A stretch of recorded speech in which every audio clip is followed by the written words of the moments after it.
देखिए मुझे लग रहा है कि आज का जो उछाल था वो क्लियरली कल का जो यूएस इन्फ्लेशन डेटा आ गया उसके कारण हो गया था।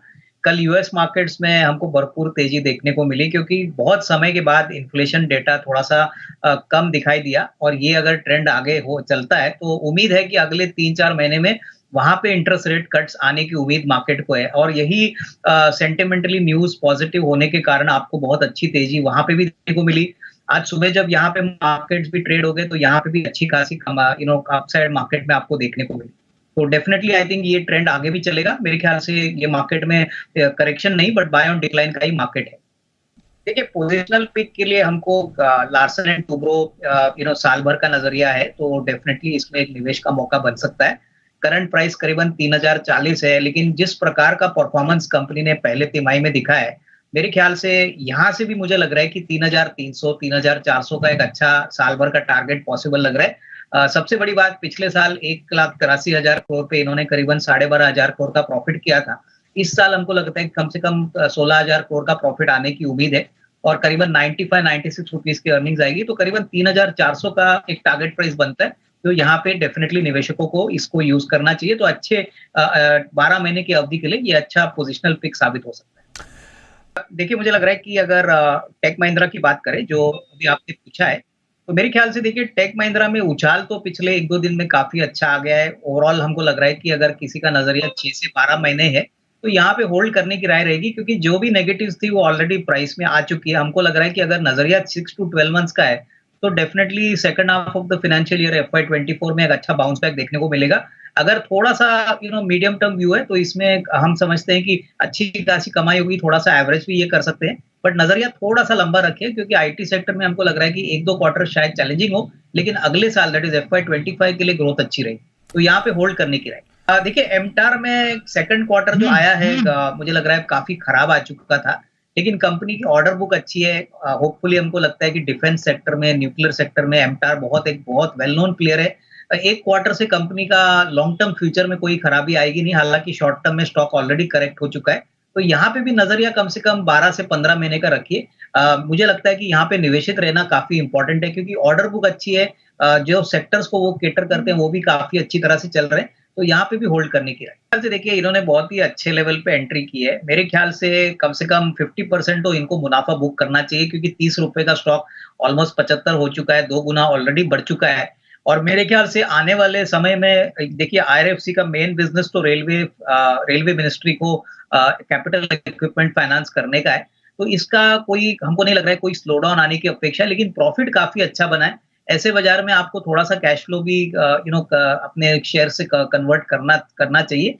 मेरे ख्याल से 50% होल्ड प्रॉफिट बुक कर लीजिए और 50% कम से कम 12-15 महीने की अवधि के लिए होल्ड कीजिए क्योंकि अगले साल देखिए इंटरिम बजट आएगा। मेन बजट जो है वो इलेक्शंस के बाद आएगा। तो ये शेयर में आपको एक अच्छी तेजी का माहौल करीबन मई-जून 24 में देखना चाहिए जब फाइनल बजट प्रेजेंट होता है। तो 50% बुक कर लीजिए, 50% होल्ड कर लीजिए। नहीं, ओरिएंट ग्रीन पे मुझे लग रहा है कि देखिए ये रिन्यूएबल स्पेस में काम करने वाली कंपनी है और उन्होंने अगर हो सके तो और 6 टू 12 मंथ्स होल्ड करेंगे तो अच्छा खासा मुनाफा बन सकता है। तो यहाँ पे होल्ड करने की राय रही। टान फूड्स मेरे ख्याल से बेसिकली अभी हाल ही में इन्होंने बोला है कि वो एक बड़ा एथेनॉल प्रोजेक्ट लगाने वाली है। उसके बाद एथेनॉल रिलेटेड प्रोडक्ट्स भी बनाने वाली है। तो यहाँ पे भी मुझे लग रहा है कि शेयर ने जिस प्रकार से तेजी पकड़ी है डेफिनेटली नेक्स्ट 6 टू 12 मंथ्स में नजरिया पॉजिटिव है। तो यहाँ पे भी होल्ड करें। हालांकि इनकी बाइंग प्राइस मुझे पता नहीं है, लेकिन अगर नजरिया मीडियम टर्म है कम से कम 6 टू 12 मंथ्स का तो यहाँ पे होल्ड करने की राय रहेगी। फिनोलेक्स केवल कंपनी तो अच्छी है लेकिन इन्होंने काफी ऊपरी लेवल पे ये स्टॉक खरीदा है। मेरे ख्याल से देखिए अगर इनका नजरिया साल 1.5 साल का है तो ही यहाँ पे निवेशित रहिए क्योंकि 6 महीने की अवधि बहुत ही छोटी है। नजरिया अगर छोटा है तो मेरे ख्याल से कोई भी अपसाइड आता है तो इससे इनको निकल जाना चाहिए। मेरे ख्याल से अगर 12 से 15 महीने का व्यू है तो ही यहाँ पे पोजीशन होल्ड करे। कंपनी अच्छी है लेकिन समय आपको थोड़ा ज्यादा देना पड़ेगा। एचडीएफसी बैंक इनको नजरिया थोड़ा सा लंबा रखना चाहिए क्योंकि देखिए अभी एचडीएफसी बैंक और एचडीएफसी का मर्जर हो चुका है। जो भी बेनिफिट्स एचडीएफसी बैंक को मिलेंगे वो आने वाले 1-1.5 साल में मिलने की अपेक्षा रहेगी। तो यहाँ पे स्टॉक थोड़ा सा धीरे जरूर चलेगा लेकिन फंडामेंटल्स बैंक के बहुत ही स्ट्रांग है। सेकंड क्वार्टर जो कंसोलिडेटेड क्वार्टर आ गया था यहाँ पे भी हमने देखा था कि 18-20% का ग्रोथ आ गया। तो यहाँ पे निवेशित रहिए, कम से कम 12 टू 18 मंथ्स का टाइम फ्रेम रखिए, क्योंकि लंबी अवधि में ही आपको अच्छा पैसा ये स्टॉक आपको दे देगा। इनफैक्ट अगर नज़रिया आपका साल, डेढ़ साल का है, तो आप एवरेज ज़रूर कर सकते हैं। मुझे लग रहा है कि ये लेवल काफ़ी अट्रैक्टिव है एचडीएफसी बैंक का, लेकिन टाइम फ्रेम कम से कम 12 से 15 महीने रखिए, क्योंकि थोड़ा-सा लंबा निवेश के लिए ही आपको एचडीएफसी बैंक अच्छा पैसा देगा।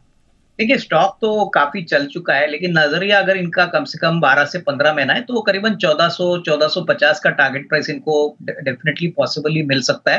कंपनी बहुत ही फंडामेंटली साउंड है, टू व्हीलर सेक्टर के लिए अपने प्रोडक्ट सप्लाई करती है। अभी हाल ही में इन्होंने इलेक्ट्रिक व्हीकल्स की भी प्रोडक्ट्स लॉन्च किए हैं। तो मुझे लग रहा है कि नज़रिया 12 से 15 महीने का रखिए और करीबन 1400-1450 का टारगेट प्राइस इनको मिल सकता है।